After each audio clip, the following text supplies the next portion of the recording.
ಹೊನ್ನಾವರದ ಮೂಡುಗಣಪತಿ ಸಭಾಭವನದಲ್ಲಿ ವಿವಿಧ ಇಲಾಖೆಗಳ ಹಾಗೂ ವಿವಿಧ ಸಂಘಟನೆಗಳ ಆಶ್ರಯದಲ್ಲಿ ಅಂತಾರಾಷ್ಟ್ರೀಯ ಪ್ರಜಾಪ್ರಭುತ್ವ ದಿನಾಚರಣೆಯನ್ನು ಆಚರಿಸಲಾಯಿತು.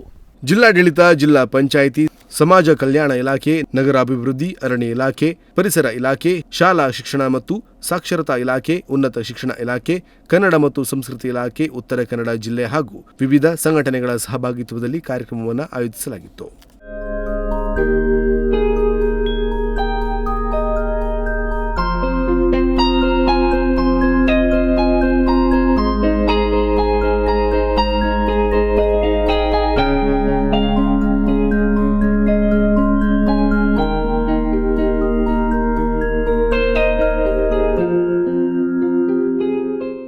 ಸಭಾ ಕಾರ್ಯಕ್ರಮಕ್ಕೂ ಮೊದಲು ಪಟ್ಟಣ ಹಾಗೂ ಗ್ರಾಮೀಣ ಭಾಗದಲ್ಲಿ ರಾಷ್ಟ್ರೀಯ ಹೆದ್ದಾರಿ ಉದ್ದಕ್ಕೂ ಮಾನವ ಸರಪಳಿ ನಿರ್ಮಿಸುವ ಮೂಲಕ ಪ್ರಜಾಪ್ರಭುತ್ವ ದಿನಾಚರಣೆ ಅದ್ದೂರಿಯಾಗಿ ಆಚರಿಸಲಾಯಿತು.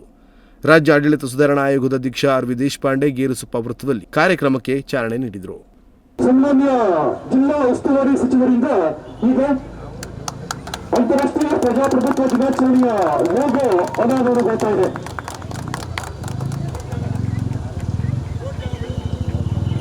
ಬಳಿಕ ಮೂಡುಗಣಪತಿ ಸಭಾಭವನದಲ್ಲಿ ನಡೆದ ಸಭಾ ಕಾರ್ಯಕ್ರಮವನ್ನು ಜಿಲ್ಲಾ ಉಸ್ತುವಾರಿ ಸಚಿವ ಮಂಕಾಳ ವೈದ್ಯ ಉದ್ಘಾಟಿಸಿದರು. ಬಳಿಕ ಮಾತನಾಡಿದ ಅವರು, ನಾವು ನಮ್ಮ ಬದುಕು ಕಟ್ಟಿಕೊಳ್ಳಲು ನಮ್ಮ ಸಂವಿಧಾನದಿಂದ ಸಾಧ್ಯವಾಗಿದೆ. ಸಂವಿಧಾನ ಮತ್ತು ಪ್ರಜಾಪ್ರಭುತ್ವದಿಂದ ಈ ದೇಶದಲ್ಲಿ ತೊಂದರೆಯಾಗುತ್ತಿದೆ ಎಂದು ಸುಳ್ಳು ಸಂದೇಶವನ್ನ ವಿರೋಧಿಗಳು ಹಬ್ಬಿಸುತ್ತಿದ್ದಾರೆ. ಶಾಲೆಯಲ್ಲಿ ಒಂದು ದಿನವಾದರೂ ಸಂವಿಧಾನ, ಪ್ರಜಾಪ್ರಭುತ್ವದ ಬಗ್ಗೆ ಪಾಠ ಹೇಳುವಂತಾಗಬೇಕು. ಪ್ರತಿಯೊಬ್ಬರೂ ಸ್ವಚ್ಛತೆಯ ಬಗ್ಗೆ ಕಾಳಜಿಯನ್ನು ಹೊಂದಿರಬೇಕು ಮತ್ತು ಸ್ವಚ್ಛತೆಯಿಂದ ಸ್ವಾಸ್ಥ್ಯ ಸಮಾಜ ಸಾಧ್ಯವಾಗುವುದು ಎಂದು ಹೇಳಿದರು. ಪ್ರಜಾಪ್ರಭುತ್ವದ ವಿರೋಧಿಗಳು, ಸಂವಿಧಾನದ ವಿರೋಧಿಗಳು ಈ ದೇಶದಲ್ಲಿ ಇದರಿಂದ ತೊಂದರೆ ಆಗ್ತದೆ ಅನ್ನುವಂಥ ಸುಳ್ಳು ಸಂದೇಶವನ್ನು ಕೊಡುವಂಥ ಜನರು ಪ್ರಾರಂಭ ಮಾಡಿ. ಇದು ಸುಳ್ಳು.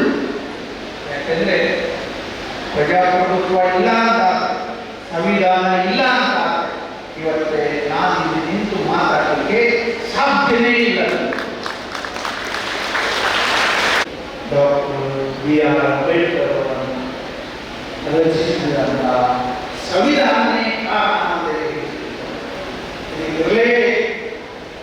ಹಾಗಾಗಿ ವಿಶ್ವಸಂಸ್ಥೆ ಒಂದು ಗಣನೆ ಪ್ರಾರಂಭ. ಇದು ಜಾಗ್ರತೆ ಇರುತ್ತೆ, ಪ್ರತಿಯೊಬ್ಬರಿಗೂ ಅರಿವಿರುತ್ತೆ. ಇದು ನಾಲ್ಕು ಪ್ರಾರಂಭ ಅದ್ಭುತವಾದ ಇಲ್ಲಿ ಯಾವ ಜಾತಿ ಸಮಾನತೆಯಿಂದ ಬದುಕುವುದೇ ಒಂದು ಮಾನವ ಧರ್ಮ ಆಗಲಿ. ಸಂವಿಧಾನದ ಉದ್ದೇಶವೇ ನಮ್ಮ ಎಲ್ಲರ ಉದ್ದೇಶ, ಪ್ರಜಾಪ್ರಭುತ್ವದ ಉದ್ದೇಶ. ಉಪನ್ಯಾಸಕರಾಗಿ ಪಾಲ್ಗೊಂಡಿದ್ದ ಪ್ರಾಂಶುಪಾಲ ಡಾಕ್ಟರ್ ಸಿದ್ದಲಿಂಗ ಸ್ವಾಮಿ ವಸ್ತ್ರದ ಮಾತನಾಡಿ, ಒಟ್ಟು ಆದರ್ಶಗಳ ಮೊತ್ತವೇ ಸಂವಿಧಾನ. ಜಗತ್ತಿನಲ್ಲಿ ಪ್ರಜಾಪ್ರಭುತ್ವ ಅತ್ಯುತ್ತಮ ವ್ಯವಸ್ಥೆಯಾಗಿದೆ. ನಮ್ಮ ಸಂವಿಧಾನ ಜಗತ್ತಿನ ಇತರ ದೇಶಗಳಿಗೆ ಮಾದರಿಯಾಗಿದೆ. ಸಂವಿಧಾನದ ಆಶಯದಂತೆ ಎಲ್ಲರೂ ನಡೆದುಕೊಳ್ಳಬೇಕು ಎಂದು ಹೇಳಿದರು. ಈ ಸಮಾಜ ಕಲ್ಯಾಣ ಇಲಾಖೆಯ ವ್ಯಾಪ್ತಿಯಲ್ಲಿ ಆ ಎಲ್ಲ ಜನರಿದ್ದಾರೆ, ಅವರೆಲ್ಲರ ಪ್ರತಿನಿಧಿಗಳಾಗಿದ್ದವರು ಆ ಎಲ್ಲ 770 ಅಮರಗಳಲ್ಲಿ. ಹಾಗಾಗಿ ಬಹುಶಃ ಇಂಗ್ಲೆಂಡಿನ ಸಂಸತ್ತನ್ನು ನಾವು ಜಗತ್ತಿನ ಎಲ್ಲ ಸಂಸತ್ತುಗಳ ಜನನಿ ಅಂತ ಪಾಠ ಮಾಡ್ತಿದ್ವಿ ಮೊದಲು, ಅಥವಾ ನಾವು ಕಲಿತೀವಿ ನಮ್ಮ ಮೇಷ್ಟ್ರ ಕಡೆಯಿಂದ. British parliament is mother of all parliaments ಅಂತ ನಮ್ಮ ಮೇಷ್ಟ್ರು ಪಾಠ ಶುರು ಮಾಡ್ತೇವೆ. ನಾವು we came to know that Anubhava Mantapa is the first parliament of the world. ಜಗತ್ತಿನ ಮೊದಲ ಸಂಸತ್ತು ಅಂತ. ಹಾಗಾಗಿ ಅದರ ರೂವಾರಿಯಾದಂತಹ ಬಸವಣ್ಣನ ಪ್ರತಿಮೆಯನ್ನು ಇವತ್ತು ಬ್ರಿಟಿಷ್ ಪಾರ್ಲಿಮೆಂಟಿನ ಮುಂದೆ ಸ್ಥಾಪಿಸಲಾಗಿದೆ. It's a real decolonising step. ನಿರ್ವಸಾಹತೀಕರಣ ಪ್ರಕ್ರಿಯೆ ನಿರಂತರವಾಗಿ ನಡೆಯಬೇಕು. ಬ್ರಿಟಿಷರು ಭಾರತ ಬಿಟ್ಟು ಹೋಗ್ಬಿಟ್ಟು ನಾವು ಸ್ವಾತಂತ್ರ್ಯ ಬಂತು ಅಂತ ಹೇಳಿದ್ರೆ ಡಿಕೊಲನೈಸ್ ಆಗಲಿಲ್ಲ. ಯಾಕಂದರೆ ಮಾನಸಿಕವಾಗಿ ನಾವಿನ್ನು we are under the impression of the colonised mind. ಈ ಡಿಕೊಲನೈಸಿಂಗ್ ಪ್ರೊಸೆಸ್ ಕಂಟಿನ್ಯೂ ಆಗಿ ನಡೀಬೇಕು ಅನ್ನೋ ಕಾರಣಕ್ಕಾಗಿಯೇ ಇಂತಹ ಡಾಕ್ಟರ್ ಬಾಬಾ ಸಾಹೇಬ್ ಅಂಬೇಡ್ಕರ್ ವಿಚಾರಗಳನ್ನು, ಸಂವಿಧಾನದ ಆಶಯಗಳನ್ನು ಮತ್ತೆ ಮತ್ತೆ ನಾವು ಪ್ರಸ್ತಾಪಿಸಬೇಕಾಗಿದೆ. ಮಂಕಾಳ ವೈದ್ಯರವರು ಸನ್ಮಾನ್ಯ ಸಚಿವರು ಈ ಕಾರ್ಯಕ್ರಮವನ್ನು ಉದ್ಘಾಟಿಸಿದ್ದಾರೆ. ನುಮಂಚ ಈ ಕಾರ್ಯಕ್ರಮವನ್ನು ಕೂಡ ಅವರು ಬೇರೆ ಬೇರೆ ಮುಖಂಡರ ಸಮ್ಮುಖದಲ್ಲಿ ನೆರವೇರಿಸಿದ್ದಾರೆ.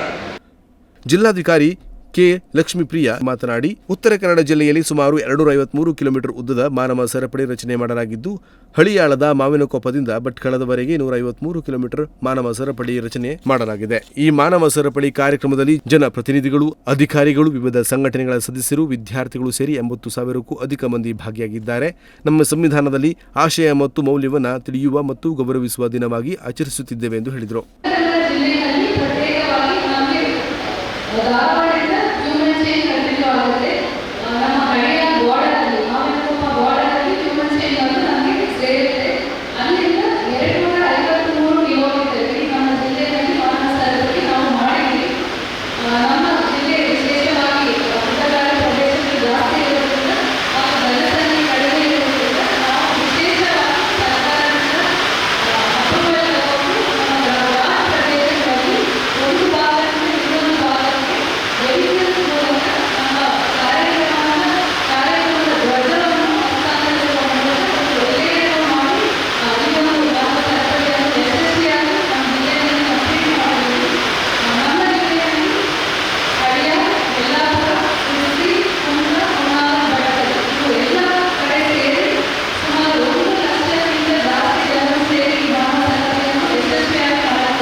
ಕಾರ್ಯಕ್ರಮದಲ್ಲಿ ಸಂವಿಧಾನದ ಪ್ರಸ್ತಾವನೆ ಬೋಧಿಸಿ ಪ್ರಜಾಪ್ರಭುತ್ವದ ರಕ್ಷಣೆಗೆ ಕರೆ ನೀಡಲಾಯಿತು. ವಿವಿಧ ವೇಷಭೂಷಣಗಳ ಮೂಲಕ ಜಿಲ್ಲೆಯ ಕಲೆ, ಸಂಸ್ಕೃತಿ ಪ್ರದರ್ಶನ ಮಾಡಲಾಯಿತು.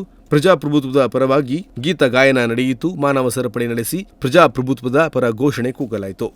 ಈ ವೇಳೆ ಪಟ್ಟಣ ಪಂಚಾಯತ್ ಅಧ್ಯಕ್ಷ ನಾಗರಾಜ್ ಭಟ್, ಉಪಾಧ್ಯಕ್ಷ ಸುರೇಶ್ ಹೊನ್ನವರ, ಜಿಲ್ಲಾ ಪಂಚಾಯತ್ ಕಾರ್ಯನಿರ್ವಾಹಕ ಅಧಿಕಾರಿ Eshwar Kumar Kandu, additional SP Jayakumar, Bhatkal AC doctor Nayana, ಜಿಲ್ಲಾ ಪಂಚಾಯತ್ ಯೋಜನಾಧಿಕಾರಿ ವಿನೋದ್ ಅಣ್ವೇಕರ್, ಡಿಡಿಪಿಐ ಲತಾ ನಾಯ್ಕ್, ತಹಶೀಲ್ದಾರ್ ರವಿರಾಜ್ ದೀಕ್ಷಿತ್, ಪಟ್ಟಣ ಪಂಚಾಯತ್ ಮುಖ್ಯಾಧಿಕಾರಿ ಯೇಸು ಬೆಂಗಳೂರು ಹಾಗೂ ವಿವಿಧ ಶಾಲಾ ವಿದ್ಯಾರ್ಥಿಗಳು ಪಾಲ್ಗೊಂಡು ಕಾರ್ಯಕ್ರಮದಲ್ಲಿ ಭಾಗಿಯಾಗಿದ್ದರು.